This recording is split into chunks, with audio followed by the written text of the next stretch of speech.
Hi guys, this is Sitaram and welcome back to our channel. Friends, మనకి రీసెంట్గా ఇస్రో నుంచి ఒక కొత్త నోటిఫికేషన్ అయితే రిలీజ్ అయింది. ఇందులో వాళ్ళు సైంటిస్ట్, టెక్నికల్ అసిస్టెంట్ ఇంకా చాలా పోస్టులు అయితే వీళ్ళైతే రిక్రూట్ అయితే చేసుకుంటున్నారు. అండ్ ఇంక ఎలిజిబిలిటీ చూసుకునేసరికి ఎవరైనా ITI, BTech, MTech, diploma and అలానే బీఎస్సీ కంప్లీట్ చేసిన వాళ్ళు ఉంటే వాళ్ళకైతే ఎలిజిబిలిటీ ఉంది.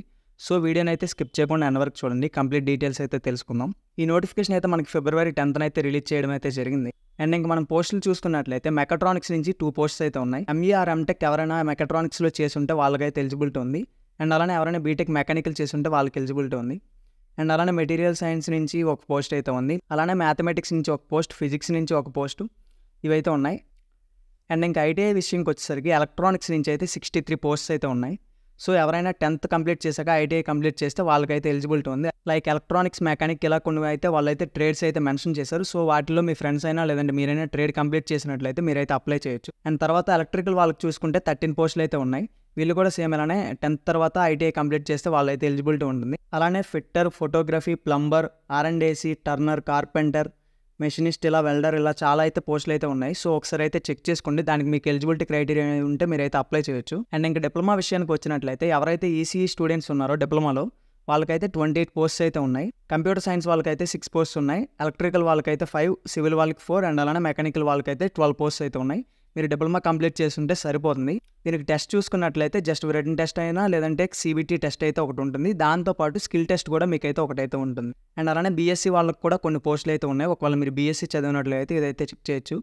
అండ్ ఈ పీడిఎఫ్ అయితే నేను మన టెలిగ్రామ్ అండ్ అలానే వాట్సాప్ ఛానల్స్లో అయితే పోస్ట్ చేస్తాను. సో వాటికి సంబంధించిన లింక్స్ అయితే డిస్క్రిప్షన్లో ప్రొవైడ్ చేస్తాను, వాటిలో అయితే ఫాలో అవ్వండి. మనం ఇంకా శాలరీ ఇన్ఫర్మేషన్ చూసుకున్నట్లయితే సైంటిస్ట్ ఆర్ ఇంజనీర్ పోస్ట్కి అయితే 56,100 రూపీస్ అయితే వస్తుంది. చెప్పాను కదా, అంటే ఎంటెక్ ఆర్ బీటెక్ చేసిన వాళ్ళు ఉంటారు కదా, వాళ్ళకైతే 56,100 అయితే వస్తుంది. అలానే టెక్నికల్ అసిస్టెంట్ పోస్ట్కి అంటే డిప్లొమా చదివిన వాళ్ళు ఎవరైతే ఉన్నారో వీళ్ళకైతే 44,900 రూపీస్ అయితే శాలరీ అయితే పర్ మంత్ అయితే వస్తుంది.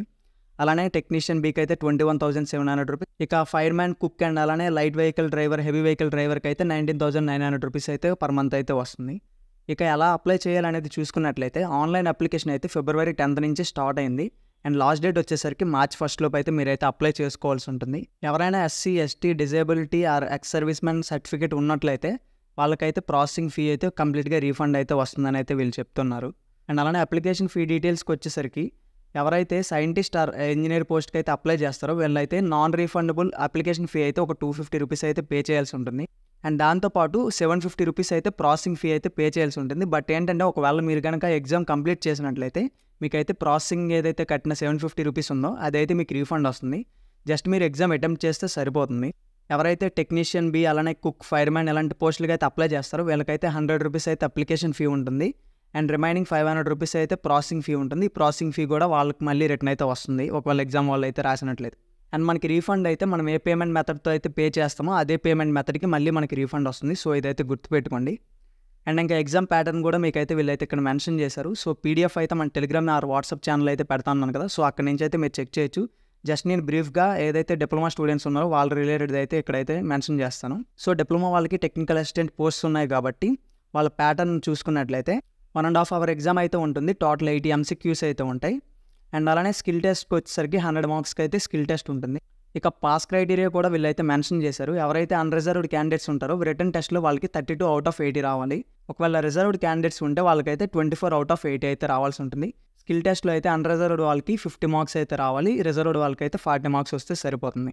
ఇక ఎగ్జామ్ సెంటర్ విషయానికి వచ్చినట్లయితే బెంగళూరులో మాత్రమే మీకైతే ఎగ్జామ్ సెంటర్ ఉంటుందని అయితే వీళ్ళు మెన్షన్ చేశారు. సో ఇది గుర్తుపెట్టుకొని మీరైతే అప్లై చేయండి. అంటే మీకు ఎగ్జామ్ సెంటర్కి మీరు వెళ్ళగలరు అని అనుకుంటేనే, బెంగళూరు వరకు వెళ్ళగలరు అనుకుంటేనే మీరైతే అప్లై చేయండి. సో ఇవి గైస్ కంప్లీట్గా ఈ నోటిఫికేషన్ రిలేటెడ్ డీటెయిల్స్ అయితే. ఈ నోటిఫికేషన్కి అప్లై చేయడానికి అప్లై లింక్ కూడా నేను డిస్క్రిప్షన్లో అయితే ప్రొవైడ్ చేస్తాను. సో దాంతోపాటు మన టెలిగ్రామ్ అండ్ వాట్సాప్ ఛానల్స్లో కూడా జాయిన్ అవ్వండి. ఈ పీడిఎఫ్ అండ్ అలానే అప్లికేషన్ లింక్ అయితే మీకు అయితే అక్కడ పోస్ట్ చేస్తాం. సో దాని నుంచి మీరైతే ఫర్దర్గా అప్డేట్స్ తెలుసుకోవచ్చు. So that's it for today guys. ఈ వీడియో నచ్చితే లైక్ చేసి షేర్ చేయండి. అండ్ అలానే మరిన్ని అప్డేట్స్ కోసం మన ఛానల్ని సబ్స్క్రైబ్ చేసుకోండి. Thanks for watching.